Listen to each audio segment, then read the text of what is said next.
تو میں کل رقم کا 2/3 حصہ ادا کروں گا، اور اگر تم نے ایک سوال کا درست جواب دیا تو پھر میں تمہارے قرض کا 1/3 حصہ ادا کروں گا۔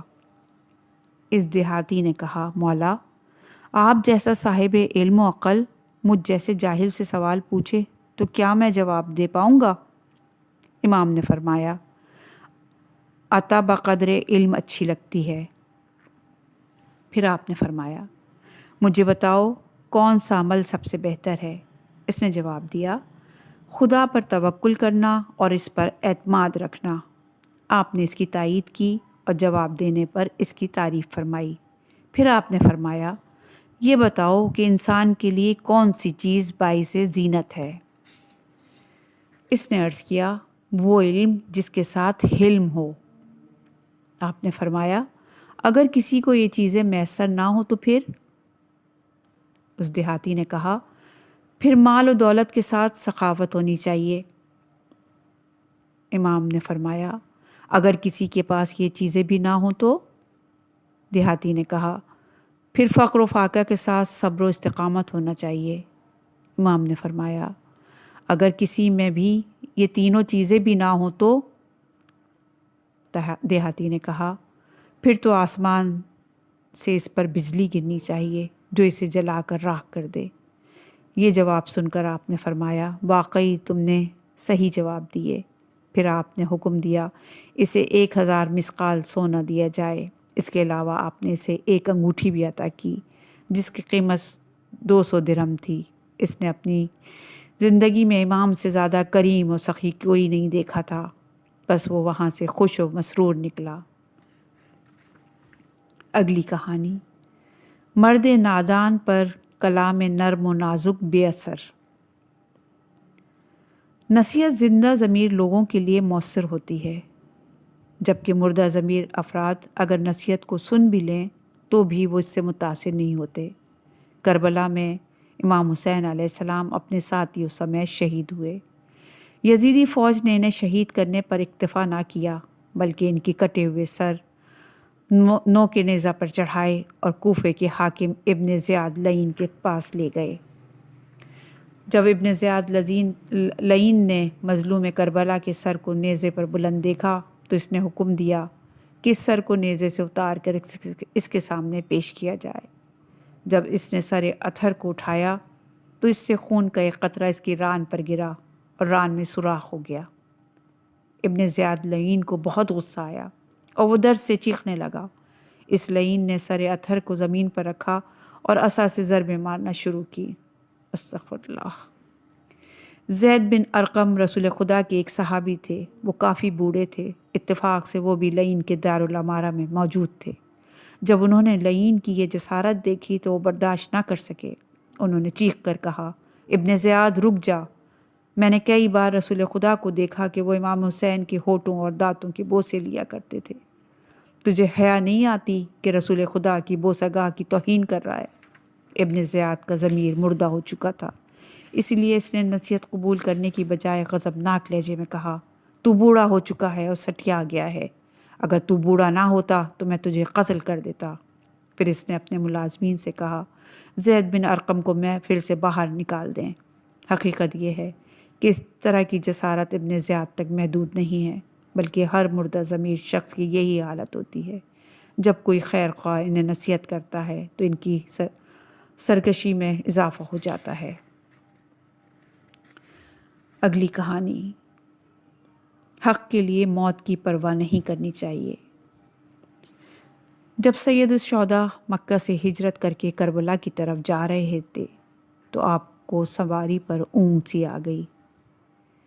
آپ بیدار ہوئے اور آپ نے فرمایا، انا للہ و انا الیہ راجعون والحمد للہ رب العالمین۔ حضرت علی اکبر نے فرمایا، بابا جان کیا ہوا؟ امام عالی مقام نے فرمایا، میں نے ایک منادی کی آواز سنی جو کہ کہہ رہا تھا، یہ لوگ سفر کر رہے ہیں اور موت ان کے استقبال کے لیے آگے بڑھ رہی ہے۔ ہمارا یہ سفر شہادت کا سفر ہے۔ حق شناس بیٹے نے عرض کیا، بابا جان کیا ہم حق پر نہیں ہیں؟ امام علیہ السلام نے فرمایا، ہم حق کی راہ کے راہی ہیں اور ہمارا راستہ حق کا راستہ ہے۔ اس وقت حضرت علی اکبر نے کہا، جب ہم حق پر ہیں تو ہمیں موت کی کوئی پرواہ نہیں ہے، اور اگر ہم اللہ کی راہ میں حق کے نام پر اور حق کے قیام کے لیے قتل ہو جائیں تو اس سے زیادہ بھلائی کیا ہوگی؟ حضرت علی اکبر کی گفتگو ایسی تھی گویا آگ کو بجھانے والا پانی، جس نے امام علیہ السلام کا حوصلے بلند کیے، اور آپ نے جان لیا کہ آپ کا خاندان رضائے الہی پر راضی ہے اور انہیں شکوہ شکایت نہیں ہے۔ آپ نے اپنے فرزند علی اکبر کو دعا دیتے ہوئے فرمایا، بیٹا، خدا تجھے بہترین جزا دے، اور جو کسی باپ کی طرف سے بیٹے کو مل سکتی ہے، پروردگار تجھے وہ جزا دے۔ اگلی کہانی، شمس امامت نو کے نیزہ پر۔ ملک شام میں ایک عیسائی راہب اپنی خانقاہ میں رہتا تھا۔ واقع کربلا کے بعد فوج یزید نے فرزند رسول اور ان کے باوفا ساتھیوں کے سر نیزوں کی نوکوں پر سوار کیے اور ابن زیاد کے پاس لائے۔ پھر کوفے سے ان سروں کو یزید کے پاس شام لے جایا گیا۔ اس دوران فوج یزید کا گزر ایک راہب کی خانقاہ سے ہوا۔ راہب نے دور سے سروں کو دیکھا جو کہ نیزوں پر سوار تھے۔ ایک سر سے اس نے نور پھوٹتا ہوا دیکھا۔ راہب کو یہ فیصلہ کرنے میں دیر نہ لگی کہ یہ سر عام انسانوں کے نہیں ہیں، اور خاص طور پر جس سر سے نور پھیل رہا ہے وہ خدا کے کسی محبوب بندے کا سر ہے۔ چنانچہ وہ تیزی سے اپنی خانقاہ سے باہر نکلا اور لشکر والوں کے پاس پہنچا اور سپاہیوں سے پوچھا کہ تمہارا سالار کون ہے؟ فوجیوں نے شمر بن ذی جوشن لعین کی طرف اشارہ کیا اور کہا، یہ ہمارا سالار ہے۔ راہب اس کے پاس گیا اور پوچھا کہ اب تو رات ہو چکی ہے، کیا تمہیں یہیں کہیں رک کر آرام کرو گے؟ اس نے جواب دیا، ہاں۔ راہب نے شمر لعین سے کہا، تم آج رات کے لیے سر میرے حوالے کر دو۔ شمر نے کہا، یہ سر بڑا قیمتی ہے، جب ہم یہ سر یزید کے سامنے پیش کریں گے تو وہ ہمیں انعام و اکرام سے نوازے گا، اسی لیے میں یہ سر تمہارے سپرد نہیں کر سکتا۔ راہب نے کہا، میرے پاس 12,000 درم ہیں، اگر تم آج رات کے لیے سر میرے سپرد کر دو تو میں اپنی پوری زندگی کی جمع پونجی تمہیں دے دوں گا۔ شمر نے اس کی پیشکش قبول کی اور مظلوم کربلا کا سر اتھر راہب کے حوالے کر دیا۔ راہب سر مبارک کو لے کر خانقاہ میں آیا اور اس نے عرق گلاب سے سر اتھر کو دھویا اور خوشبو لگائی اور سر اتھر کا بوسہ لے کر اس نے کہا، جناب، میں یہ جان گیا ہوں کہ آپ خدا کے مقرب ہیں اور آپ مظلوم ہیں۔ ان لوگوں نے آپ پر یہ ظلم کیوں کیا؟ راہب ساری رات سر اتھر سے کلام کرتا رہا اور صبح کے وقت مظلوم کربلا کی برکت سے مسلمان ہو گیا اور بعد میں وہ باکردار مسلمان ثابت ہوا۔ اگلی کہانی، غم حسین میں رونے کا اجر۔ مسمع کردین ایک قبیلے کے سربراہ اور بصرہ کی ایک مشہور شخصیت تھے۔ وہ امام جعفر صادق علیہ السلام کی زیارت کے لیے مدینے جاتے رہتے تھے۔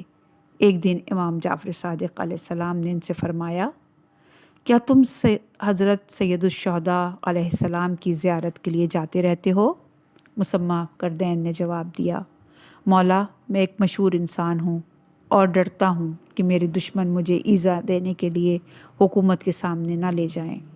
امام نے فرمایا، کیا تم امام حسین کے مصائب کا ذکر بھی کرتے ہو یا نہیں؟ مسمع نے کہا، جی ہاں فرزند رسول، بعض اوقات جب مجھے پانی پیش کیا جاتا ہے تو مجھے سید الشہداء کی پیاس یاد آ جاتی ہے اور میں رونے لگتا ہوں اور پانی نہیں پی سکتا۔ امام نے فرمایا، اللہ تمہارے آنسوؤں پر رحم کرے۔ تم ان لوگوں میں سے ہو جو ہماری خوشی پر خوش اور ہماری غمی پر غمگین ہوتے ہیں۔ جب تم دنیا سے رخت سفر باندھو گے تو میرے آبائے طاہرین تمہارے سرانے پہنچیں گے اور وہ ملک الموت کو تمہارے لیے وصیت کریں گے، اور ملک الموت تمہارے لیے تمہاری ماں سے زیادہ مہربان ثابت ہوگا۔ اس کے بعد امام بھی روئے اور مسمع بھی کافی دیر تک روتا رہا۔ پھر امام علیہ السلام نے فرمایا، اللہ کی حمد ہے جس نے اہل بیت کو یہ عظیم مرتبہ عطا کیا۔ پھر آپ نے فرمایا جو ہمارے مصائب پر گریہ کرے تو بھی اس کی آنکھ سے آنسو نہیں ٹپکا ہوگا کہ خدا اس پر رحم کرے گا۔ جب ہمارے محب حوض کوثر پر جمع ہوں گے تو حوض کوثر انہیں دیکھ کر خوش ہوگا، اور یہ اس آنسو کا بدلہ ہے جو غم حسین میں بہتا ہے۔ اگلی کہانی، نصرت حسین علیہ السلام سے منہ موڑنے والے کا انجام۔ عبداللہ بن حر ایک قبیلے کا سردار تھا۔ وہ بہادر اور ماہر جنگجو تھا۔ جب ابن زیاد نے کوفے کی حکومت سنبھالی اور حضرت مسلم بن عقیل شہید ہوئے تو اس نے سوچا اگر میں کوفے میں رہا تو ابن زیاد مجھے امام حسین علیہ السلام کے مقابلے کے لیے بھیجے گا اور یوں میں دنیا اور آخرت کے خسارے میں رہوں گا۔ یہ سوچ کر اس نے شہر کوفہ کو چھوڑ دیا اور اپنی اولاد اور غلاموں کو ساتھ لے کر صحرا میں خیمہ نشین ہو گیا۔ امام حسین علیہ السلام وہاں سے گزرے تو آپ نے وہاں خیمے لگے ہوئے دیکھے۔ آپ نے پوچھا یہ کس کے خیمے ہیں؟ لوگوں نے عرض کیا یہ عبداللہ بن حر کے خیمے ہیں۔ امام نے اس کے پاس حجاج بن مسعود، بعض روایت میں مسعود کی بجائے مسروق کے الفاظ وارد ہوئے ہیں، کو بھیجا تاکہ اسے امام کا ساتھ دینے پر آمادہ کریں۔ حجاج کو بھیجنے کی ایک وجہ یہ بھی تھی کہ حجاج کا تعلق بھی اسی قبیلے سے تھا۔ الغرض حضرت حجاج نے عبداللہ بن حر کو امام حسین کی مدد کی دعوت دی۔ اس کے جواب میں عبداللہ نے کہا اہل کوفہ مسلم کی بیعت توڑ چکے ہیں اور کوفہ کے سردار یزیدی حکومت سے بھاری رقمیں وصول کر چکے ہیں۔ اس کے باوجود اگر آپ یہ سمجھتے ہیں کہ اہل کوفہ امام حسین کی مدد کریں گے تو یہ آپ کی غلط فہمی ہوگی۔ میں حسین سے جنگ کرنا پسند نہیں کرتا، اسی لیے میں نے کوفے کو چھوڑ کر صحرا نوردی اختیار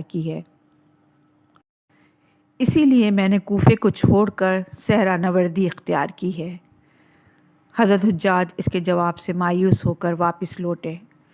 سر جھکائے ہوئے امام حسین کی خدمت میں پہنچے اور امام حسین کو اس کے جواب سے آگاہ کیا۔ امام حسین علیہ السلام اتمام حجت کے لیے خود اس کے پاس تشریف لے گئے۔ آپ کے ساتھ چند بچے بھی تھے۔ عبداللہ بن حر نے آپ کا استقبال کیا۔ امام حسین نے ان سے فرمایا عبداللہ تم نے زندگی میں بہت سے گناہ کیے ہوں گے اور اگر توبہ کیے ہوئے بغیر مر گئے تو خدا تمہیں سخت سزا دے گا۔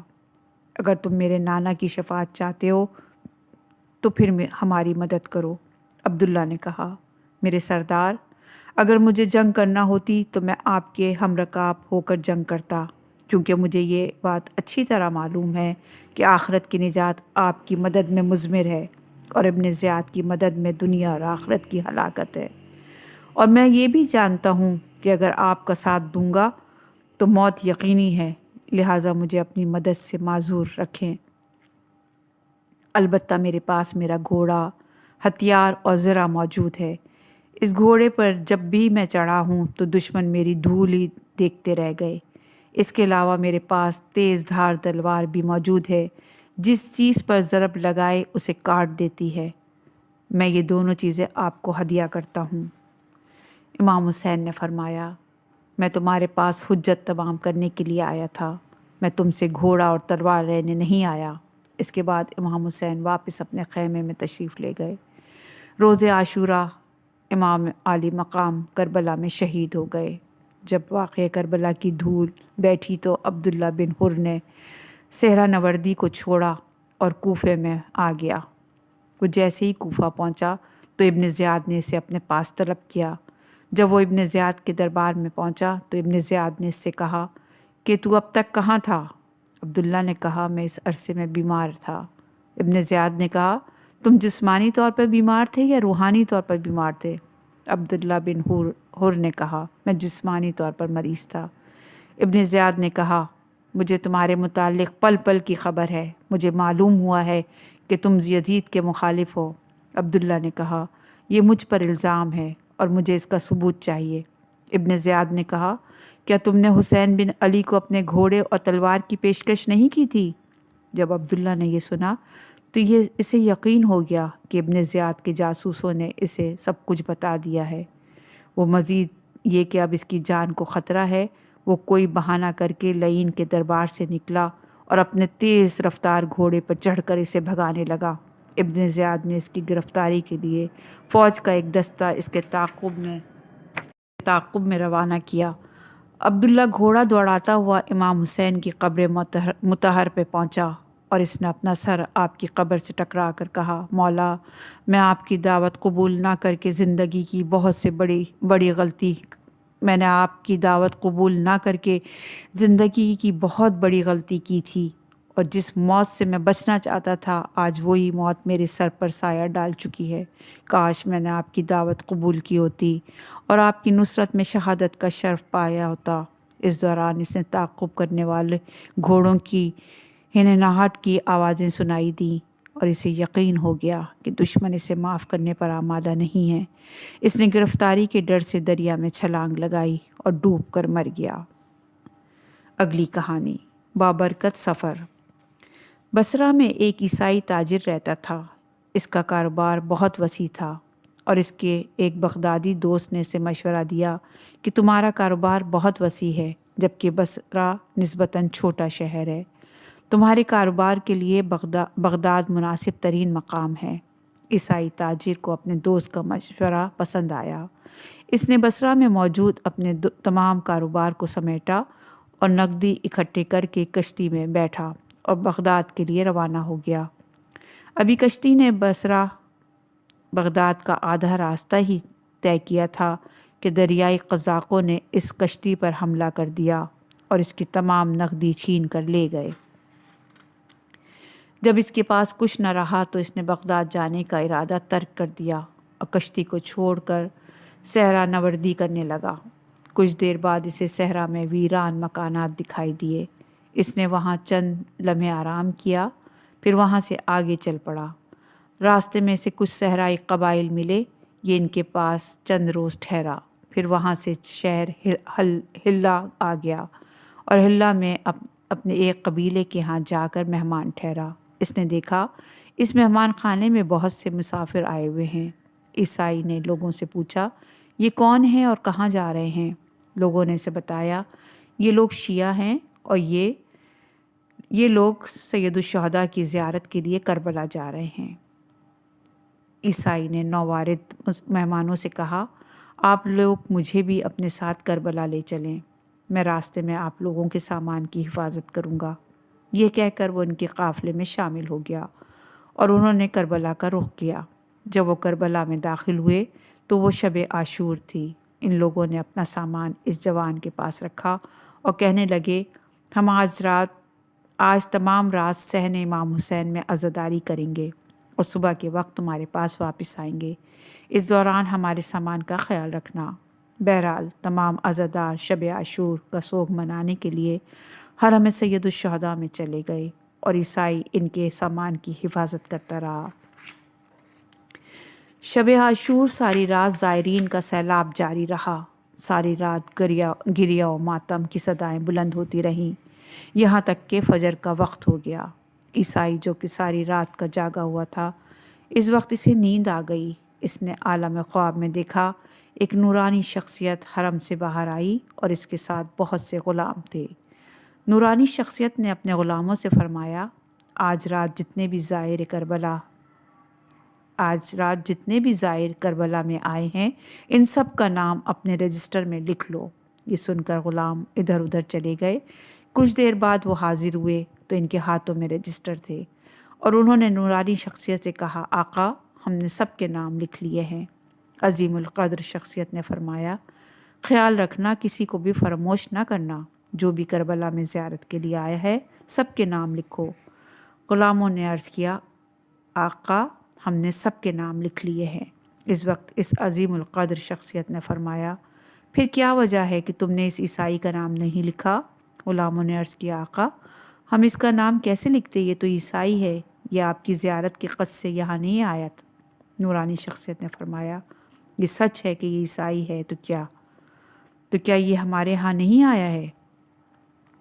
اس جملے نے عیسائی کے دل کی دنیا میں تلاطم برپا کر دیا۔ وہ رونے لگا اور سینہ کو بھی کرنے لگا۔